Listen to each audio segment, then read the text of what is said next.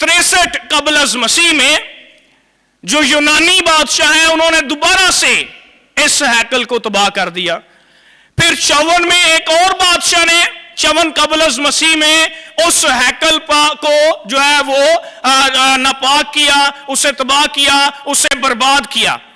لیکن ہیرودیس بادشاہ نے 20 قبل از مسیح میں اس ہیکل کو دوبارہ سے بحال کر دیا, اس کو بنایا, اس کو رینوویٹ کیا, اور یہودیوں کو خوش کرنے کے لیے اس نے بہت سے اس میں کام کیے, اور اس ہیکل کو یہودیوں کے لیے کھولا گیا کہ اس میں عبادات کریں, اپنے خدا کے حضور میں قربانیاں گزرانے. اب یہ ہیکل جس میں یسوع مسیح کھڑے تھے, یہ سلمانی ہیکل نہیں بلکہ وہ ہے جسے ہیرودیس بادشاہ نے یہودیوں کے لیے بنوایا ہے. لیکن یہ اسی جگہ پر تھی جہاں پر پہلے ہیکل بنائی گئی تھی. اب یسوع اس کی صفائی کا جب کام کرتے ہیں, اس میں کاروبار کرنے والوں کو نکالتے ہیں, تو یہ ہیکل کا بالکل بیرونی جو سب سے پچھلا سب سے پہلا حصہ ہے یہ وہاں پر ہے. یہ حصہ غیر اقوام کا حصہ کہلاتا تھا کہ ہیکل کے ہر حصے میں غیر قوم کے لوگ نہیں جا سکتے تھے. غیر قوم کے لوگوں نے بھی خدا کے کاموں کو دیکھا ہوا تھا, خدا سے ڈرتے تھے, اس کے عجائبات کے متعلق سنا ہوا تھا, بڑی بڑی فتحوں کا پتہ تھا کہ کیسے خدا ان لوگوں کے ساتھ رہا ہے. اس لیے کہیں نہ کہیں ایمان ان کی زندگی میں یا ڈر اور خوف کی وجہ سے وہ اس ہیکل میں آتے اور خدا کے حضور میں عبادت کرتے, اور قربانیاں بھی جو اگر چڑھانی ہے تو وہ چڑھاتے تھے. یہ بیرونی حصہ ہے. وہاں پر یہودی جو ہیں انہوں نے قربانیاں گزرانے والوں کے لیے مال مویشی رکھے ہوئے تھے. پھر اس حصے میں لین دین کاروبار کی وجہ سے بہت زیادہ شور و گل ہوتا تھا. اب لوگ جو ہیں, ایک تاریخ دان ہے جس کا نام ہے جوزفس فلاویوس, یہ خداوند یسوع مسیح کے تقریباً اسی دور میں ہے, ایک یہودی ہے, اور وہ بیان کرتا ہے کہ ہیکل میں آنے والے لوگوں کی تعداد جو تھی وہ لاکھوں میں ہوا کرتی تھی. جب لوگ اتنی بڑی تعداد میں ہیں تو پھر وہ بیان کرتا ہے کہ وہاں پر پیش کیے گئے جو جانور ہیں, لائے گئے جانور جو ہیں وہ بھی کتنی بڑی تعداد میں ہوں گے. اس لیے وہ کہتا ہے کہ وہاں پر جب یہ سارا کچھ چل رہا ہے تو یسوع مسیح کو غصہ دلانے والی اور اس کام پر اکسانے والی جو باتیں ہیں وہ کون کون سی ہیں. تو پہلی بات کہ وہاں پر مویشیوں کی خرید و فروخت میں بہت ہیرا پھیری تھی. مارکیٹ سے اگر لوگوں کو جانور سستے ملتے ہیں تو اس وقت ہیکل سے بہت مہنگی چیزیں مل رہی ہیں. پھر رشوت خوری عام تھی کہ ایک دوسرے کو رشوت دیتے, وہاں پر کاروبار کرنے کے لیے ہیکل کے انتظام سنبھالنے والوں کے ساتھ وہ ساز باز کر لیتے, ان کو پیسے دے دیتے. جو لوگ دور دراز سے اپنے لیے جانور لے کے آتے خود پالے ہوئے, وہ ان جانوروں کی قربانیاں وہاں نہیں ہونے دیتے. کوئی نہ کوئی عیب نکال لینا کہ بے عیب برا بے عیب بچڑا خدا کے حضور گزرانا ہے, تو انہوں نے کہنا کہ نہیں, یہ آپ ہیکل میں نہیں گزران سکتے, اور اپنے پرندے اپنے مال مویشی بیچنے کے لیے وہاں پر وہ یہ سارے کام کرتے رہے. پھر ہیکل کی انتظامیہ اور تاجر وہاں سے حاصل ہونے والی انکم کو آپس میں بانٹ لیتے تھے. اس لیے خداوند یسوع مسیح کہتے ہیں کہ تم نے اسے ڈاکوؤں کی کھو بنا دیا ہے. یعنی لوٹ مار کرنے کے بعد جو ڈاکو ہے وہاں پر جس جگہ پر بیٹھ کر مال غنیمت اور لوٹ کے مار کو بانٹتے ہیں, ویسے ہی ہیکل میں ہونے والے ان سارے کاموں سے حاصل ہونے والی انکم کو وہیں پر آپس میں بانٹ لیتے ہیں. اس لیے خداوند یسوع مسیح پھر سخت الفاظ استعمال کرتا ہے, شدید غصے اور شدید رد عمل کا اظہار کر رہا ہے. میرے عزیزو, پھر وہیں پر ہیکل میں صرافوں کی جو نقدی ہے وہ بھی بکھیر دی ہے.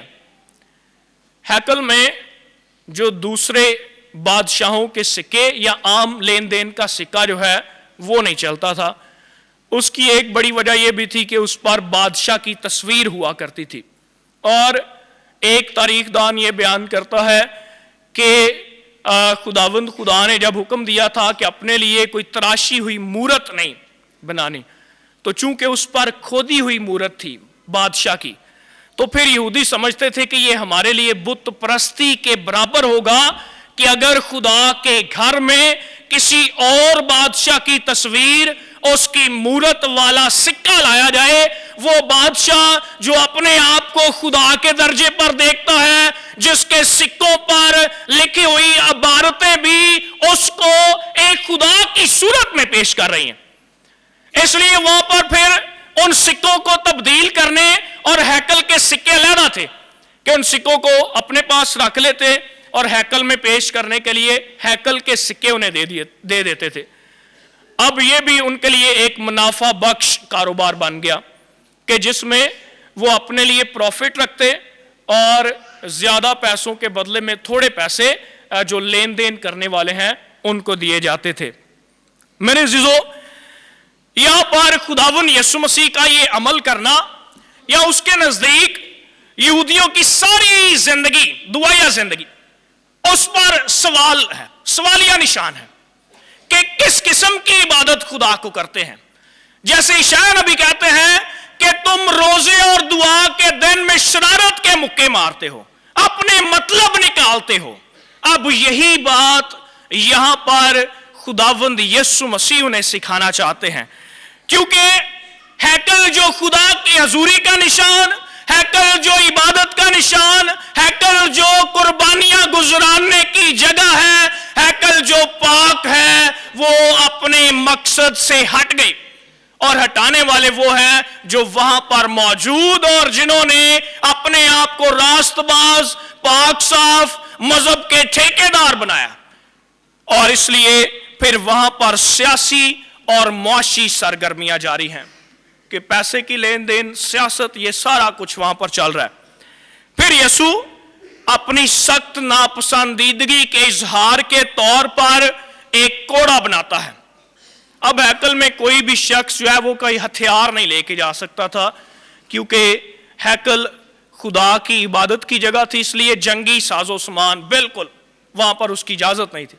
یسوع مسیح کوڑا بناتا ہے اور پھر وہاں سے بڑی تعداد میں موجود ان چیزوں کو نکالتا ہے اور خدا اور انسان کے ملنے کی اس جگہ کو ظاہری کاموں اور ظاہری کاموں کی ملاوٹ سے بچاتا ہے۔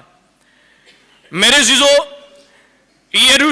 زکریا نبی یہ ہمیں سکھاتے ہیں کہ میرے باپ کے گھر کو بیوپار کی جگہ مت بناؤ، کہ جو خدا کی جگہ ہے وہاں پر بیوپار، کاروبار، لین دین، نفع، نقصان، گھاٹے، اس کی کوئی بات نہیں ہونی چاہیے۔ میرے عزیزو، پہلی ہیکل جو خدا کے لیے بنائی گئی تھی، اب یسوع مسیح دیکھتے ہیں کہ وہ اپنا کام، اس کا جو فنکشن ہے وہ، اور پھر اپنی برکت اب کھو چکی ہے۔ اور بے برکتی کس لیے ہے؟ کیونکہ وہاں پر لالچ ہے، دھوکہ ہے، رشوت ہے، اور دوسری برائیاں جو ہیں وہ بہت زیادہ اس میں پھیل چکی ہیں۔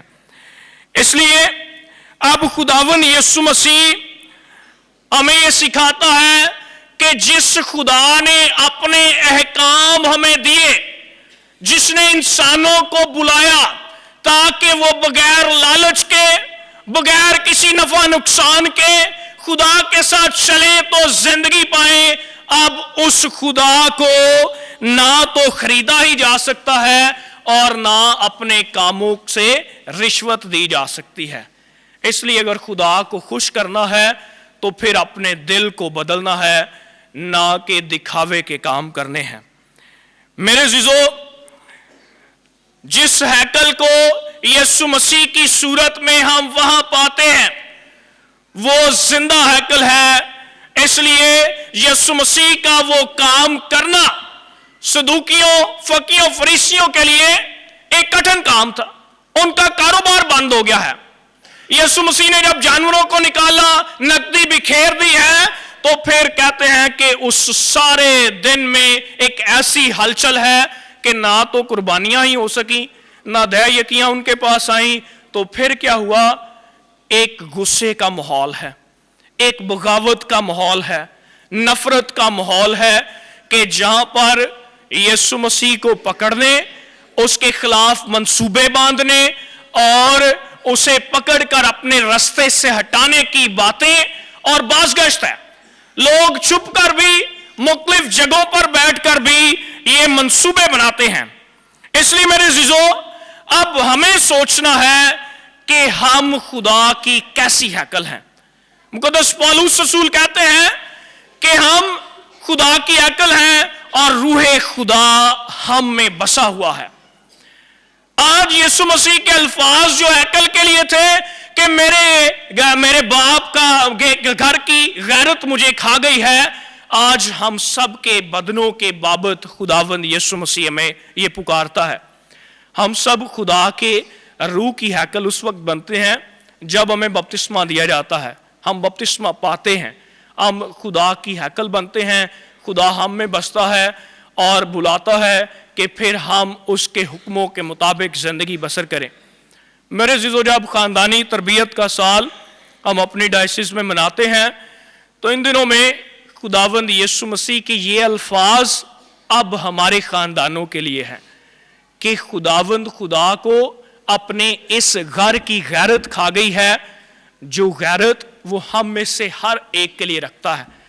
آج ہم نے سوچنا ہے کہ ہمارے خاندانوں میں کون سی معاشرتی، کون سی اخلاقی، کون سی مذہبی طور پر برائیوں نے جنم لے لیا ہے. کون سی باتوں میں ہم اپنے گھر کو پامال کر رہے ہیں، ہم اپنے بدنوں کو پامال کر رہے ہیں.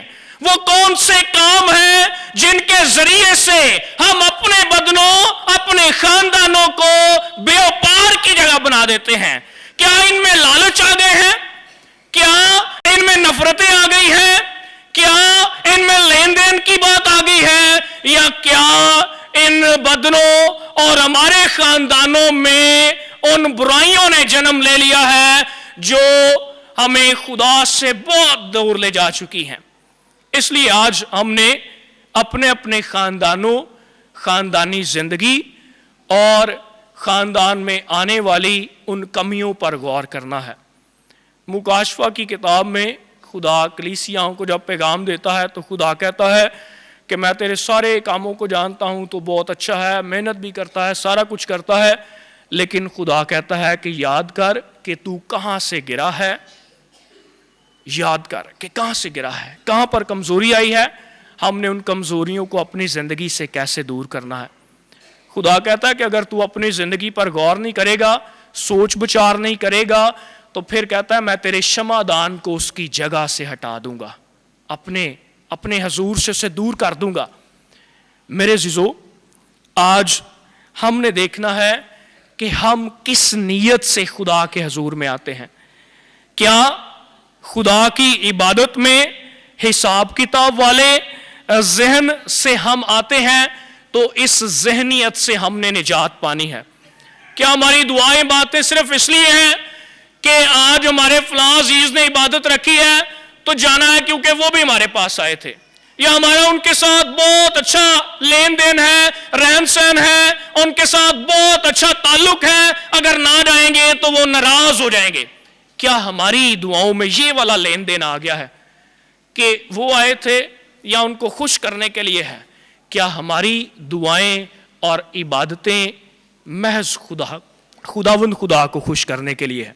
اس لیے آج کے دن ہم نے لین دین کے ذہن سے آزاد ہو کر خدا کے حضور میں آنا ہے کہ اگر ہم نے خدا کی عبادت کی ہے تو برکت ملے گی، اگر روزہ رکھا ہے تو یہ برکت ملے گی، اگر ہم لمبی لمبی دعا کر رہے ہیں تو خدا برکت دے گا. لین دین کی ذہنیت سے آزاد ہو کر آنا ہے. اس لیے جب لین دین کی ذہنیت آ جاتی ہے تو پھر خدا کی برکت وہاں سے ختم ہو جاتی ہے، اور یسوع مسیح پھر ایسی چیزوں کو ہماری زندگی سے وہ کوڑا بنا کر نکالتا ہے، غصے سے بھی نکالتا ہے. آئیں پہلے نمبر پر اس بات پر غور کریں کہ ہماری عبادت میں کہیں لین دین تو شامل نہیں. دوسرا کہ جب ہم خدا کی ہیکل ہیں، روح خدا ہم میں بسا ہوا ہے تو پھر اس روح کے علاوہ کون کون سی چیزیں آج ہمارے دلوں میں بس چکی ہیں؟ کیا ان دلوں میں یہ سوچ اور خیال ہے کہ کیا کھائیں گے، کیا پئیں گے، کہاں پر رہیں گے، کیسے رہیں گے، کہاں پر رہیں گے، یا کتنا زیادہ حاصل کریں گے، کہاں سے حاصل کریں گے، یا اور بہت سی برائیوں نے جنم لے لیا ہے؟ کیا ہم نے روح خدا کے رہنے کی جگہ کو ہم نے بیوپار کی جگہ بنا لیا ہے؟ اے میرے عزیزو، آج کی تلاوتوں پر غور و خوض کرنے کے بعد صرف ان 2 نقطوں پر ہی اپنی زندگی میں غور کرتے جائیں تاکہ ہماری زندگی بھی بیوپار کی جگہ نہ بنے بلکہ خدا کی خوشی کی جگہ بنے۔ اس نے کہا تھا کہ جہاں 2 یا 3 میرے نام سے فراہم ہوں میں ان کے درمیان حاضر ہوں، موجود ہوں۔ تو میرے عزیزو، وہاں پر تو کئی ہزار لوگ موجود تھے، لیکن خدا وہاں پر موجود نہیں تھا کیونکہ برائیاں وہاں پر موجود تھیں، کیونکہ وہاں پر لین دین موجود تھا، وہاں پر لالچ موجود تھا، وہاں پر حسد موجود تھا۔ اس لیے جب ہم بھی باجماعت یہاں پر جمع ہیں یا خاندانوں میں ہی فراہم ہوتے ہیں تو آئیں دیکھیں کہ کیا ہمارے فراہم ہونے میں خدا کی موجودگی ہے یا نہیں ہے۔